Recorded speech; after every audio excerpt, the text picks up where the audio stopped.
Welcome everyone. आज हम पढ़ेंगे duck and the kangaroo poem. Said the duck to the kangaroo, duck said to the kangaroo, good gracious how you hop. Good gracious it is a respected word, वो duck ने use किया है kangaroo के लिए। Good gracious how you hop, तुम कैसे hop करते हो। Over the fields and the water too, खेतों के ऊपर, पानी के ऊपर, यानी नदियों के ऊपर। Over the fields, over the rivers. As if you never would stop, क्या तुम कभी रुकोगे नहीं। माई लाइफ इज अ वोर इन दिस नेस्टी पॉन्ड, और इस नेस्टी पॉन्ड में रह कर के मेरी लाइफ इतनी बोर हो गई है। यानी I feel too much disgusted to live inside the water, and I long to go out in the whole world beyond, and I want to move the all around the world with you. I wish I could hope like you. I want to hope like you. If I also were hope like you, kangaroo, said the duck to the kangaroo. Duck kangaroo से कहती है कि काश मैं भी तुम्हारी तरह hope कर पाती। If I were also hope like you. फिर नेक्स्ट सेकेंड स्टेंजा है। Please give me a ride on your back. Duck requested to the kangaroo. Please give me a ride on your back. क्या तुम मुझे अपनी पीठ पर चढ़ने के लिए परमिशन दोगे। Said the duck to the kangaroo. Duck ने कैंगारू से कहा, I would sit quite still. मैं एकदम शांति से बैठूंगी। And say nothing but quack. मैं कुछ भी नहीं बोलूंगी, बस केवल क्वैक बोलूंगी। The whole of the long day through, any whole day, पूरे दिन भर में तुम्हारे साथ बैठ कर के जर्नी में जाऊंगी।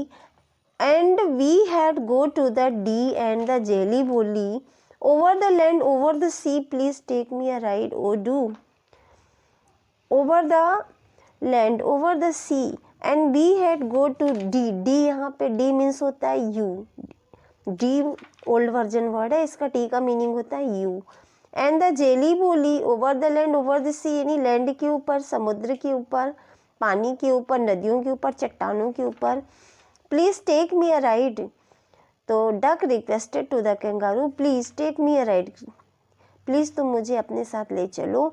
ओ do said the duck to the kangaroo, duck said to the kangaroo. Said the kangaroo to the duck, this requires some little reflection. Kangaroo said to the duck, this requires some little reflection, ये time बहुत short time होगा। Perhaps on the whole it might bring me luck, and it would be the matter of the great luck for me, and there seems but one objection, but one objection is here, which is if you let me speak so bold, if you give me permission to say boldly, your feet are unpleasantly wet and cold. तुम्हारे जो पैर हैं वो बहुत uncomfortable है, wet है, because you live inside the water, so your feet are very wet and cold, and would probably give me the rheumatiz, said the kangaroo. और हो सकता है कि इससे तुम्हें रूमेटिस नाम की कोई बीमारी ना हो जाए जो कि ठंड से होती है। इसमें ये राइमिंग स्कीम है डक, डक यानी ये इसका जो फर्स्ट वर्ड है उससे हम क्या करेंगे, ए देंगे। फिर ये रिफ्लेक्शन है, रिफ्लेक्शन को हम बी दे देंगे। ये थर्ड लाइन जो है लक, तो डक और लक ये मिल रहा है, तो फिर इसको हम लक को भी हम ए दे देंगे। फिर ऑब्जेक्शन है, ऑब्जेक्शन को हम क्या दे देंगे, बी, क्योंकि रिफ्लेक्शन को हमने बी दिया था, तो ऑब्जेक्शन को भी हम बी दे देंगे।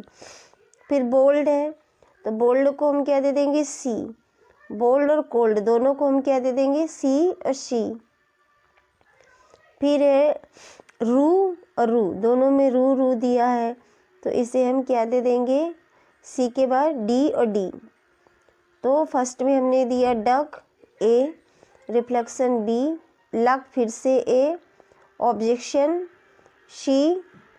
Said the duck as I sat on the rocks, duck कहती है कि मैं रॉक में बैठूंगी। I have thought over that completely, और ये पूरी तरह से उसने सोच कर रखा है कि जब भी कहीं रुकना होगा तो थोड़े टाइम के लिए वो डक कहाँ पे बैठेगी, रॉक्स पे बैठेगी।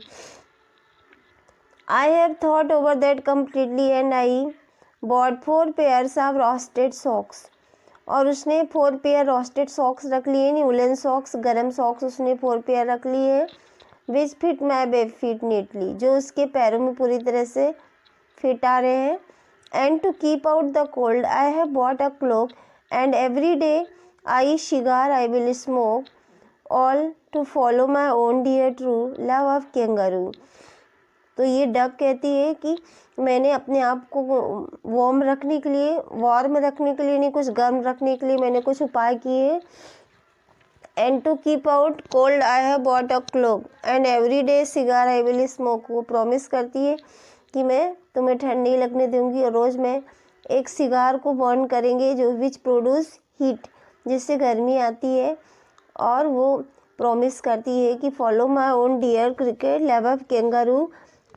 तो डियर कैंगारू, बिल्कुल भी तुम्हें ठंड नहीं लगेगी. मैं ठंड से बचने के लिए मैंने 4 पेयर ऑफ रोस्टेड सॉक्स रख लिए हैं, ग्लव्स रख लिए हैं. इस तरह से मैंने सारा कुछ अरेंजमेंट कर लिया है. 5th स्टेंजा है. Said the kangaroo I am ready all in the moonlight pale but to balance me well dear duck sit steady and quite at the end of my tell.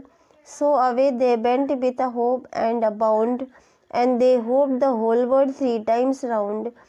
And who so happy, oh who, as the duck and the kangaroo. Kangaroo said that I am ready. ठीक है, मैं ready हूँ, मैं तुम्हें अपने साथ ले जाने के लिए तैयार हूँ. All in the moonlight pale, moonlight pale यानी चांदनी रात में हम चलेंगे. But to balance me well dear duck sit steady. लेकिन dear duck you have to sit on my back and balance yourself and sit steady. यानी तुम्हें एकदम strongly बैठना होगा, मजबूती से बैठना होगा. ऐसा नहीं कि बस ऊपर ऊपर बैठो और जब मैं होप करूँ तो तुम नीचे आ जाओ. तो तुम्हें अपने आप को बहुत अच्छे से स्ट्रोंगली होल्ड करके बैठना होगा. And quite at the end of my tail, और तुम मेरे पूछ के एंड पे बैठो, यानी टिप पार्ट, यानी सबसे पूछ के लास्ट वाले पॉइंट पे तुम्हें बैठना होगा. So away they bent with a hope and a bound.